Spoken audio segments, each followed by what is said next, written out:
未来5年，马来西亚水务基础设施可能砸下超过22 billion， 滤水厂要建，老水管要换，漏掉的水要追回来，工业和数据中心也在推高供水需求。对大马人来说，水务从来不是很遥远的政策。住宅区一停水，第一件事就是去99买矿泉水。听到这里，如果你的第一反应是水务股机会来了，这个方向不一定错。但22 billion 不会像一桶水平均倒进每一家上市公司，真正的机会会集中在最靠近资金、项目和现金流的公司。这笔钱会一层一层流过政府预算，有人拿工程，有人卖水管，有人长期收水费。也有一些公司名字听起来很水务，但水务对它的 revenue 和 PAT 贡献可能还没有市场想象中那么大。反过来，也有一些公司不是纯水务股，却可能更早受益于第一轮资本开支。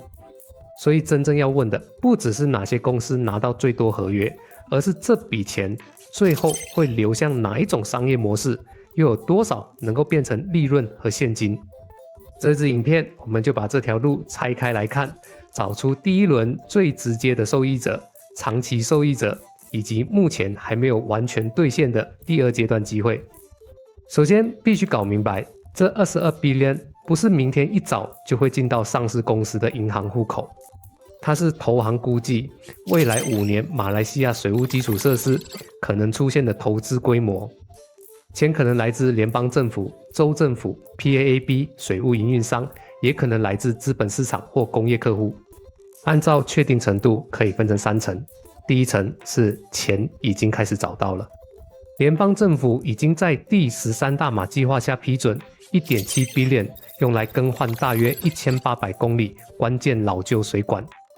1800公里不是住宅区挖开一条路换2根水管这么简单，而是一整批跨州属、跨地区的老旧管网工程。电费和化学品也花了，结果还没送到用户家，半路先从破水管流进泥土里面，水没卖到，成本却已经付了。槟城那边 PBA 旗下 PBAPP 设立最高5 billion 的回教债券计划，它不是政府拨款，也不是 PBA 已经拿到5 billion 现金，但它代表公司已经为未来的大型水务资本开支提前准备融资渠道。未来项目真的要开工时，它可以分阶段发债借钱，不需要每一次才临时去找银行敲门。第二层是图纸已经画出来了，但还没开工。投行提到2025年处于设计阶段的水务项目，总值已经是2021年的大约6倍。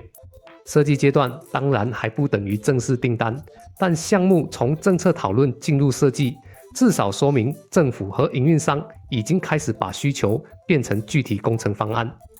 它还要经过批准、融资、招标、颁发，最后才轮到施工。就像路边尾板写着发展计划，图是画到很漂亮，围了好几年，里面依然是一片杂草。项目已经设计，不等于挖土机明天就会进场，更不等于上市公司已经开始赚钱。第3层才是大家最兴奋的22 billion， 这是未来5年的潜在投资规模，不能直接当成已经颁发的 order book， 但它为我们提供了一个行业容量的参考。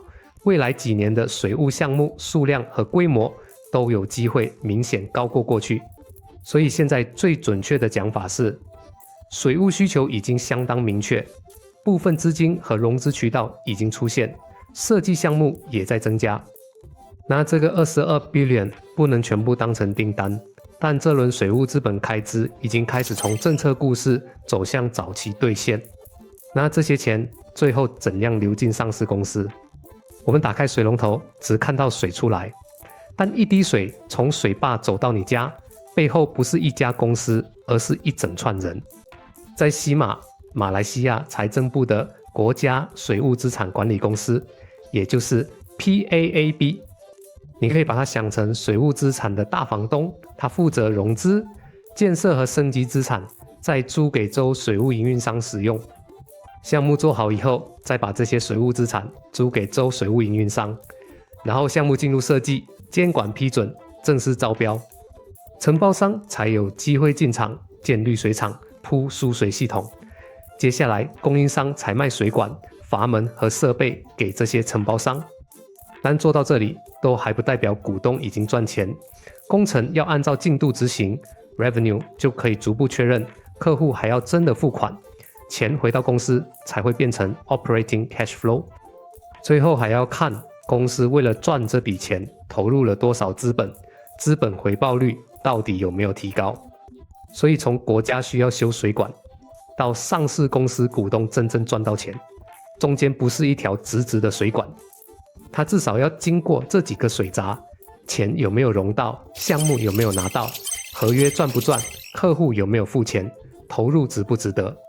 这个22 billion 从政策走到股东口袋，就像水从水坝走到你家一样，中间任何一段水管破掉，最后出来的水量都会变小。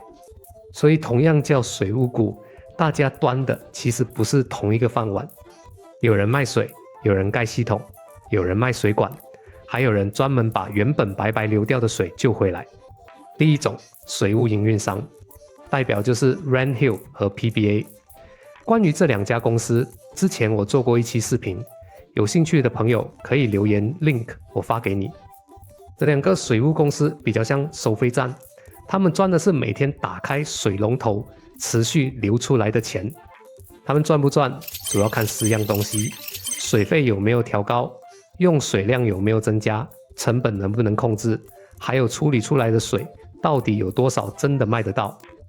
例如 Renthill 2025年水费调整以后，它的水务 margin 明显改善，这就是最直接的效果。对一户家庭来说，水费调整可能只是账单多了几块钱，但乘上整个州属的用户和每天的用水量，对水务公司来说 revenue 和 margin 的变化就完全不同。当水费和受水量的增长快过电费、化学品和维修成本，水务营运商就可以出现明显的营运杠杆。反过来，如果成本上涨得更快，刚刚改善的margin才可能被吃掉一部分。第二种是工程承包商，代表就是 Gamuda， 他们赚的是把整套滤水厂和输水系统从图纸变成真的。这种公司最容易上新闻，一张合约几百 million 甚至几 billion， 可以快速提高 order book 和未来 revenue 能见度。但真正决定项目质量的，不只是合约够不够大，而是工期、成本和付款条件。合约规模决定 revenue 能见度， margin 和付款条件则决定股东最后赚到多少。最好的项目是合约够大，成本可以转嫁，客户付款也稳定。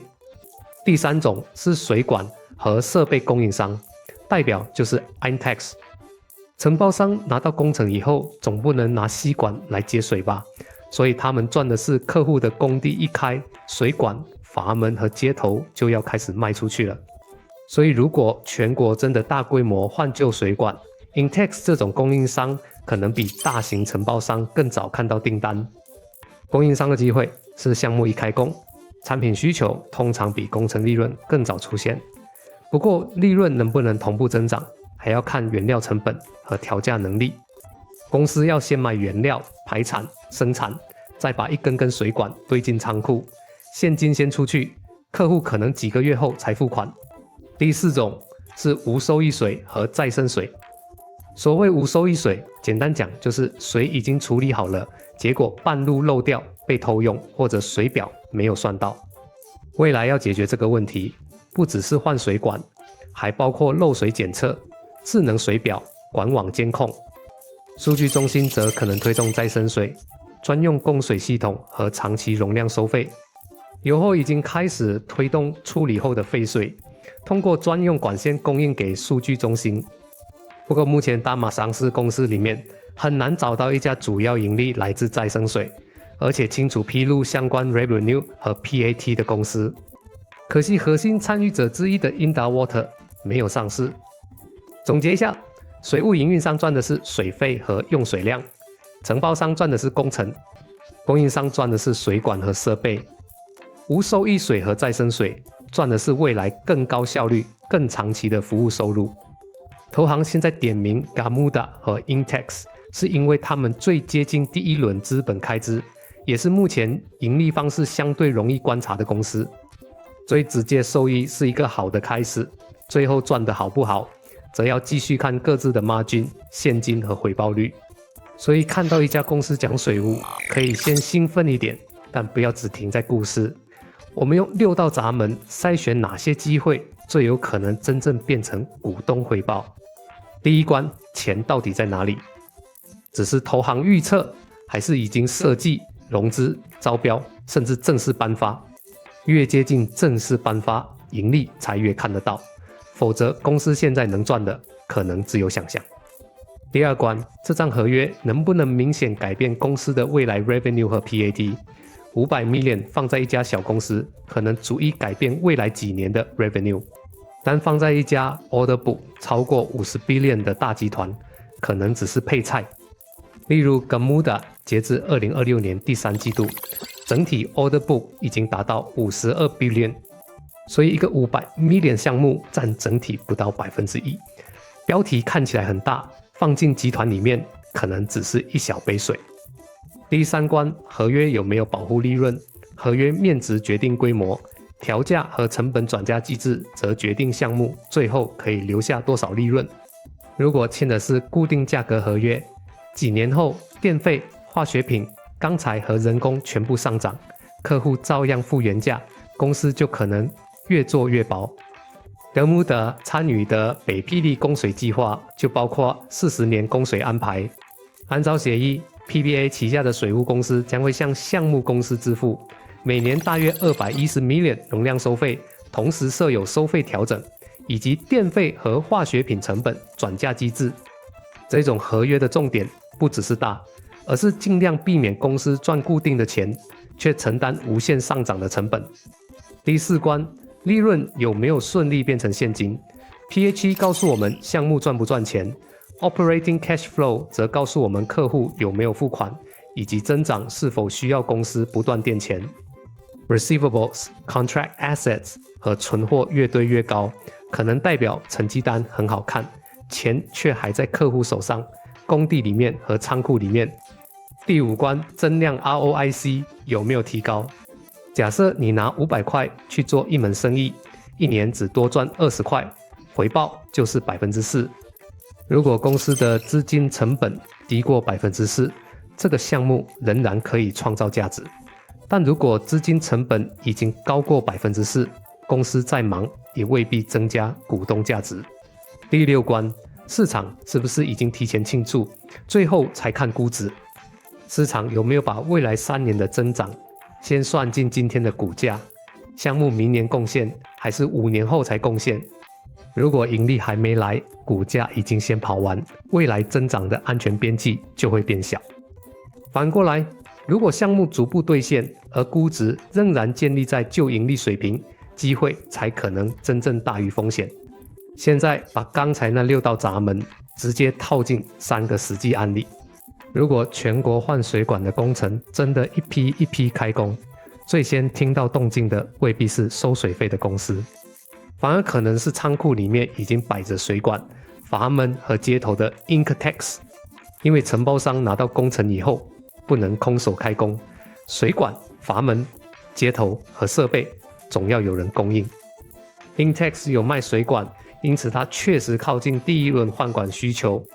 不过它的产品也用于建筑和其他基础设施项目，所以水务产品到底贡献多少分量 Intex 目前没有披露，所以无法准确计算水务周期对整体盈利的弹性。在2023财年 Intex 的表现说明，盈利弹性不只取决于销量，也取决于原料价格和调价速度。当需求强，售价可以及时调整时 margin 有机会改善，但当原料先涨，市场竞争又激烈时，利润就会出现时间差。原料先涨，存货成本先上去，售价却要等下一张订单，或者等市场接受才调得动。截至2026第一季度， Intex 的存货和应收款都在下降，目前没有看到激进囤货。 PET 明显复苏， Operating Cash Flow 也保持正数，并且高过 PET。不过 operating cash flow 按年从 56.7 million 下降到 42.7 million， 部分也来自 working capital 释放。所以更准确的判断是 Intex 目前的现金转换仍然健康， operating cash flow 高过 PAT 是正面讯号。不过部分现金来自 working capital 释放，接下来还要看订单增长，以后现金流能不能继续跟上盈利。Intex 站得离第一轮资本开支很近，这是他目前最清楚的机会。接下来，如果水务订单增加，同时存货和 receivables 没有明显堆高， operating cash flow 继续跟上 PAT， 那么水务故事就会逐步变成真正的盈利增长。第二个案例 Gamuda， 如果 Intex 是卖铲子的人， Gamuda 就是有能力接下整座矿山工程的人。Gamuda 已经取得 5.98 billion 的 Ulupadas 第一阶段供水工程，也参与刚才提过的北霹雳到槟城的40年处理水供应安排。它的优势很明显，大型滤水厂、输水系统、长期供水项目，不是随便一家小承包商都做得到。Gamuda 有工程经验，也有融资和项目开发能力，一些项目不只是建完就走，未来还可能带来长期供水收入。不过 Gamuda 不是纯水务公司，它还有数据中心、铁路、房地产和海外工程。这个特点会稀释单一水务项目的盈利贡献，但也让它拥有更强的融资、工程整合和大型项目执行能力。水务项目很好，但是未必马上成为 Gamuda 未来估值的主导变量。拿 Ulupadas 来说，项目表面总值是 5.98 billion， 但大约5 billion 属于 EPCC 工程。按照投行对施工安排的拆分， Gamuda 可计入的相关施工权益估计是 75%， 所以进入 order book 的金额大约是 3.75 billion， 放进52 billion 整体 order book 里面大约占 7%。 投行采用 8% 至 10% 的 PBT margin 假设，再扣除 24% 税率，估计整个 3.5 年施工期可能贡献约228 million 至285 million net profit， 平均每年大约65 million 至81 million。 这个金额规模相当于 Gamuda 2025年 net profit 约 6% 至 8%。 对一家小公司来说，每年多赚65 million 可能已经换了一副身体，但对一年赚大约1 billion 的 Gamuda 来说，它是一道有分量的菜，还不是整桌宴席。所以 Gamuda 的定位是大型水务项目的执行能力和融资能力最强，目前也是确定性相对较高的受益者。接下来真正值得跟踪的是它能不能持续取得带有成本转嫁和长期收入的项目，同时让增量 ROIC 高过资金成本，而不是只靠增加 gearing 扩大规模。第三种是 Renthill 和 PBA 这种水务营运逻辑，他们跟 Intex 和 Gamuda 不一样。Intex 卖水管， Gamuda 建工程。Renthill 和 PBA 主要是长期卖水收水费。例如 Renthill 2025年8月水费调整以后，在用水需求增加的背景下，它的水务 revenue 和 margin 就明显改善。原因很直接，同样处理1吨水，收费提高，收入马上增加。如果有后工业和数据中心用水继续增长，受水量也可能上升。PBA 则已经建立5 billion 回教债券计划，为槟城未来的水务基础设施融资。营运商既是水费和用水量增长的长期受益者，也是资本开支和融资的承担者。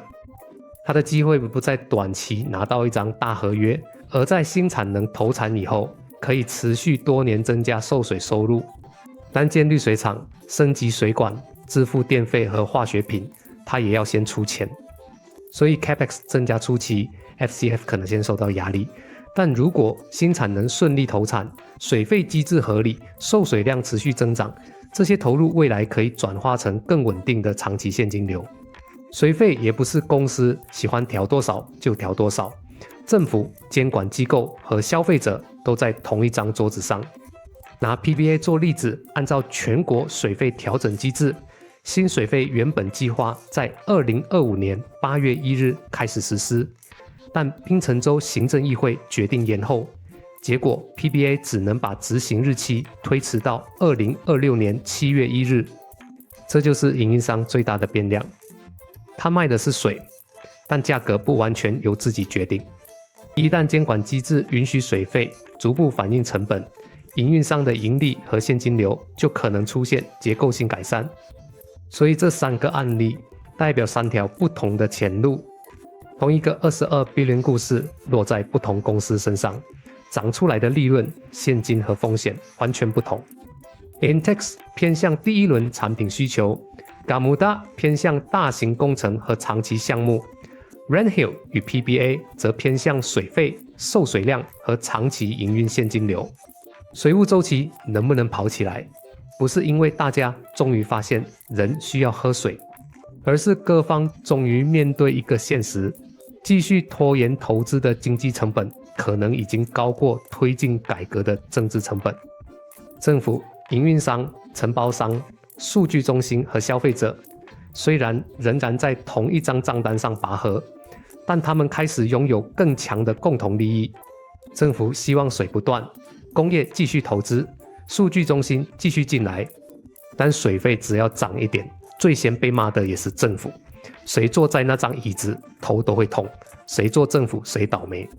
水务营运商就更现实，水费太低，那么那些经营水务业的成本，比如电费、化学品、维修、PAAB 租金，全部照样要付。不是他不想建滤水厂，是银行户口里面的钱够不够。PAAB 和融资方可以帮忙融资建设资产，但州水务营运商必须长期付得出租金和债务。承包商和供应商希望项目尽快颁发，但钢材涨价、人工变贵、工期拖长，最好可以调价或者由客户承担。数据中心需要长期稳定水源，但政府未必愿意让它跟居民抢处理水，所以未来可能要求数据中心采用再生水，自己承担专用管线和更高供水成本。消费者的要求最简单也最难满足，水要干净，不能断，水费最好不要涨。所以水务投资不会因为大家需要水就自动开工，但老旧水管、工业需求、数据中心和供水稳定性正在提高各方推进项目的紧迫性。真正跑得动的情况是水费逐步接近成本，低收入家庭得到针对性援助，营运商有现金， PAAB 融得到钱，数据中心承担合理成本，承包商也拿到做得完、赚得到的合约。任何一方不肯让一部22 billion 都可能继续卡在会议室里面。所以我说这22 billion 水务的 Capex 周期已经不只是投行画出来的漂亮故事。老旧水管真的要换，无收益水真的要降，水费改革已经在走。政府拨款、PAAB 融资和州水务资本计划也开始慢慢对上。数据中心只是加快了这件事，不是唯一原因。这不是整个水务板块一起起飞的故事，而是一轮需要筛选的结构性机会。研究顺序可以分成3层。第一层，先看最直接的资本开支受益者，也就是承包商、水管和设备供应商。他们最有机会率先看到订单和 revenue 增长。重点检查项目是否已经融资、招标和正式颁发。第二层，再看长期营运受益者，也就是水务营运商。他们的机会是水费调整、受水量增长和新产能投产以后，可以形成持续多年的收入。第三层是未来的第2阶段机会，包括无收益水、再生水、智能监控和工业水处理。这些业务技术含量更高，也更有机会形成长期服务收入。